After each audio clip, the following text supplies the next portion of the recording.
Welcome to the Duckpin Podcast with your host, Brian Griffiths. And now, here's Brian. A lot of people seem to think that elections only happen in even-numbered years, but here in Maryland, we do have municipal elections every year across the state. And one of the biggest elections that's occurring this year is going to be the election up in the City of Frederick. Joining me on this week's episode of the Duckpin Podcast is the president of the Republican Club of Frederick County, Dylan Diggs. Dylan, thanks for joining me this week. Hi, it's great to be on. It's great to have you on too. I haven't talked to you in a while. Good to catch up. Good to catch up with you and what's going on in Frederick County, which has always been a place that I've been very interested in. And let's talk now sort of about, by starting off with city government in Frederick. 4 years ago, as recently as 4 years ago, I should say, in 2017, there was a Republican mayor and one Republican alderman in the city of Frederick. That alderman, Phil Dacey, now sitting on the Frederick County Council. But since then, Frederick has elected an entirely Democratic government. So kind of talk about how we got to this point and what the impact of that has been to the city of Frederick. Yeah, I mean, you're right. Unfortunately, the past 4 years have been unitary, Democrat all the way up, truthfully, government in Frederick and just in Frederick City and in Frederick County.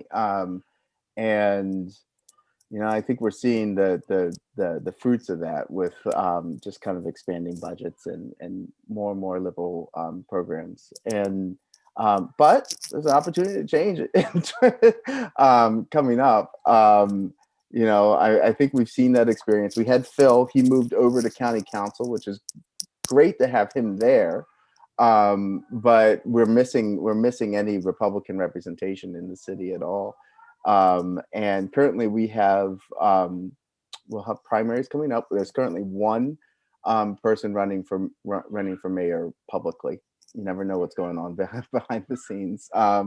But I think we have a real chance. But what we have to do is run the right race. I mean, we need good candidates, smart candidates that meet the moment and the local nature of Frederick, that don't try to run national campaigns, in Frederick City, because that's a fascinating point, and we'll get to that in a second.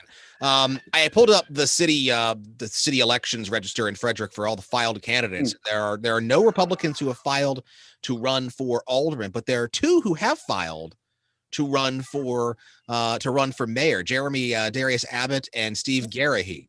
Mm-hmm. So what do you think is making more people, at least publicly so far, look at the mayor's race than running for alderman? Is it the fact that you're running kind of a one-on-one? Because I mean, for people who don't know, mayor, obviously one mayor gets nominated from each party. But for the alderman race, it's the top five in the primary and then the top five in the general election. Do you think that it's got to do with running a more straightforward first past the post race? Is it because everybody wants to be mayor and thinks that's sexier than being alderman, or is it just kind of a challenge to this point to get candidates recruited? What say you? Look, I think the latter is a big part of it. I mean, I think mayor it's a bigger title. I think we've all seen the frustrations with legislative governance, and it's less sexy. I get that, but it's so important. We need those voices discussing things and passing bills as an alderman, and it's hard. I mean, like you said, like you're running amongst a big scrum of people, and we'll see. I mean, I'm hoping some people jump in. I hope some really strong candidates, and we're pushing some folks to do it. But yeah, I was going to ask about that, whether or not you've heard people who might be running, or you've been encouraging people to run. Of course, I don't want you to name names if they're not comfortable with that. But I know that at least one former aldermanic candidate has been hinting around on Facebook that he might re-enter politics. Mm-hmm. Strangely enough, a candidate from 2013, Katie Nash, has filed as a Democrat, which is just kind of its own weird thing. Own weird thing there. Do you think it's an issue of, I mean, obviously we talked about the fact that alderman is a lot less sexy than being mayor. It's not the key ceremonies and the ribbon cuttings. It's actually doing hard work. Legislating is hard. And anybody who has been involved in even a committee or any sort of body that has votes and actually does work knows legislating is difficult.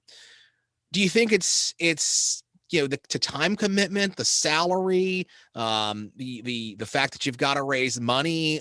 You mentioned the national political climate. Are these just kind of all creating like a whirlwind that makes it hard to get good people to run?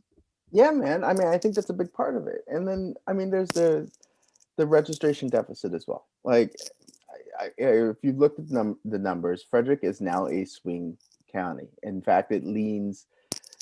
The Democrats just have a majority in registration now, so we have a bit of a deficit. And so I think a lot of people are looking at the environment, not just nationally but also locally, and being like, oh, let me wait 4 years. I think that's a mistake, because I do think there's a moment, and I think there's a moment to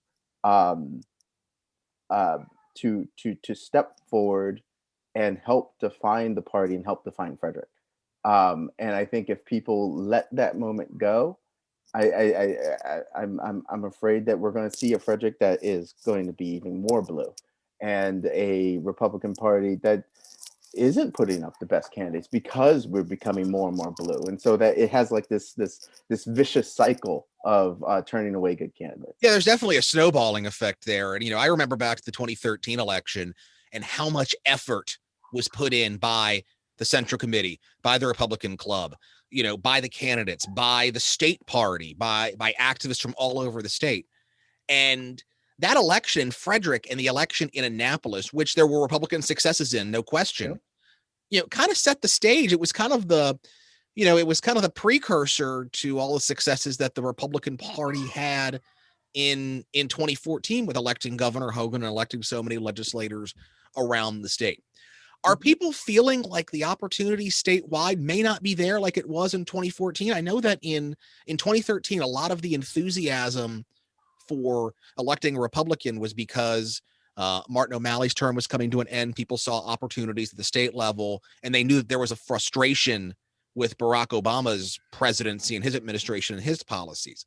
Are you getting a sense that people are feeling something similar with frustration as it relates to Joe Biden? I know that deals with the nationalization of the race, so it's not quite congruous. But are you sensing that people are seeing the opportunity there, or do you really think that registration data is chilling the environment for candidates to run?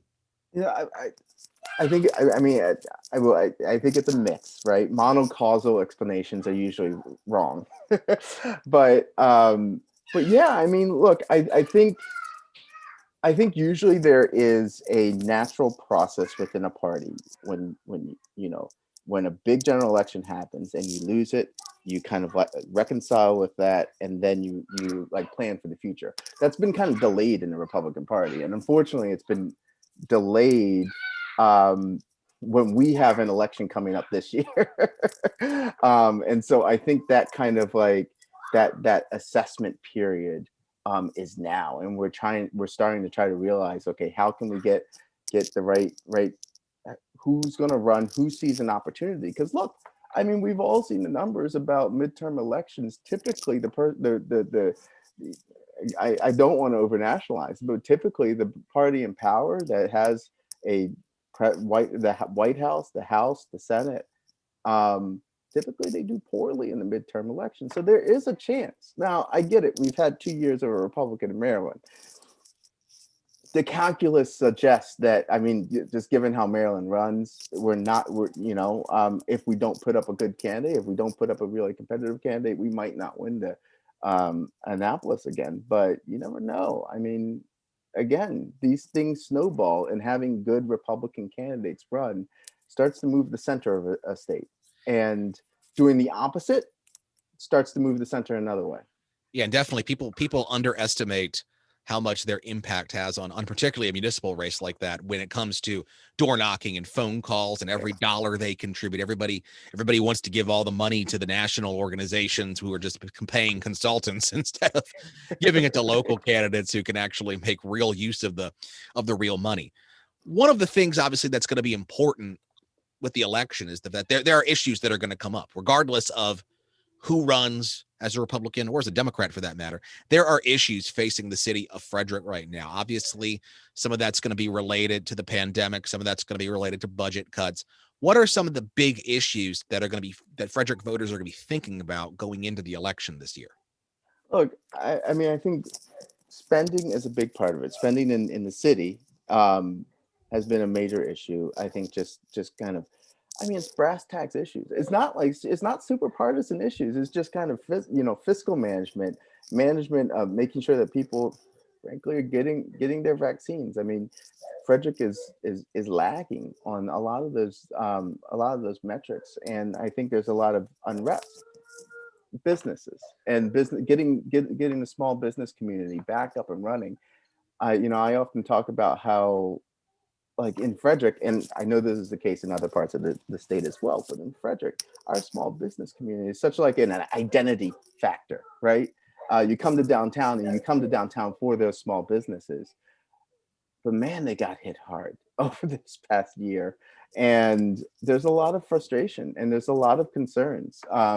And so being able to have an environment that fosters opportunities for all Frederick citizens, especially as we're having more and more people move up from Montgomery County, it's going to be a huge challenge. And we're seeing issues with development and so on and so forth. If you can't tell, we're also still living in very much 2021, and I have my kids in the background. And I apologize. My kids are in bed. Mine do not sleep until much later. Well, talking about, you mentioned, it's a good segue actually to kind of the county-wide picture going into next year. Talking about all the folks who are moving up from Montgomery County, and that's one of the things obviously driving the Democrats overtaking Republicans in voter registration numbers. I mean, there's no doubt about that. Yeah. What are some of the challenges? I mean, obviously, let's kind of back up for a second, reset the picture. The legislative delegation, strongly Republican still in Frederick County. County government, not so much. Jan Gardner's serving her second term as county executive. I believe she is term limited, if I'm correct. She is. A Democratic county council. What's some of the thinking going into the 2022 election at the county level? I mean, obviously, there's going to be a need for a strong county-wide candidate running for county executive at the top of the ticket and strong county council races. How are you guys preparing to deal with those county level races? And how much does that influx of Montgomery County voters impact the reach of Republican success across the county? I'm glad you asked, because I mean, I think, yes, we have the city elections coming up, and that's the first mountain to climb. But those county elections are coming up quick. I mean, I ran in the primary for District 1 last time, and I announced back in July. We already have one announced candidate on the Democratic side. Look, it's going to be important for people to do the groundwork. I mean, at the local level and at the county level, shaking hands and talking to people is the best way to get out your message. It's the best way to separate from any kind of trends that are happening statewide or nationwide. And honestly, you're right. Jan Gardner's term limited. The Democrats are going to have, I mean, the rumors are going wild with how many candidates they're going to have. It's going to be like the presidential nomination, and there's going to be blood left on the floor, right? And so there's an opportunity for Republicans to actually run a good candidate. But look, I'll be honest, it has to be a candidate that can and is willing to talk to both, yes, our party, but is willing to help grow the party as well. And talk to folks that have just moved here probably for good reasons, because Montgomery County is too expensive, and rents are too expensive, and the taxes are too high. And you move to Frederick County, you don't want to vote for the same thing that you just left, right? But you also don't. But if you move from Montgomery County, you might not also want to vote for the most right candidate. I don't know. I think I think the right. I mean, we've all talked about it before. The right is in this. I don't know what the most far right candidate is anymore. It depends on who's talking, but That's true, because the right and the left are in this weird synergy these days. But I think that brings up an interesting point that you mentioned, because one of the long-standing battles in Frederick County, going back at least 10, 12 years at this point, is between the so-called right in Frederick County and the so-called rhinos, squishes, moderates, whatever, people who are mainstream Republicans, quite frankly. That's been a challenge. Obviously, in the 2018 county executive race, that was a challenge. And that has been a challenge in several primary elections in Frederick County, where, some on the far right basically say, nominate our candidate or we're going to take our ball and go home. How do you make that outreach? How do you kind of bridge that gap? Because, I mean, the far right is not benefiting from electing Democrats other than it gives them something to complain about on Facebook. How do you kind of square that circle and kind of get everybody to sing, even if it's just for the election, to sing Kumbaya, to make sure that that the Republican candidate defeats the Democratic candidate, no matter which wing of the party they come from? And look, I wrote about this, I think, a week ago in the Frederick News Post as well. But at the end of the day, we don't have to sing Kumbaya. We don't have to all be friends. But there is a common purpose, and there are common principles that I would hope still bind the party together. Concepts of responsible fiscal government, concepts that small government and small and effective government that allows for civil society, allows for communities to grow, allows for church and families to grow and stuff like that. That as conservatives, we care about those institutions way more than the government as an institution, and we want those to flourish. And when government is big, right, it chokes off the opportunities for those other institutions to fulfill the needs of our community. And so I think those are still the defining roles of most folks that are running, and most folks that are in the party. And what we have to remember is that the party is made up of people, right? They're made up of, like, it's not the loudest people that are writing on Twitter or on Facebook or something like that. It's not even the party leaders. That's not what the party is. The party is a amalgamation of many different people in Frederick.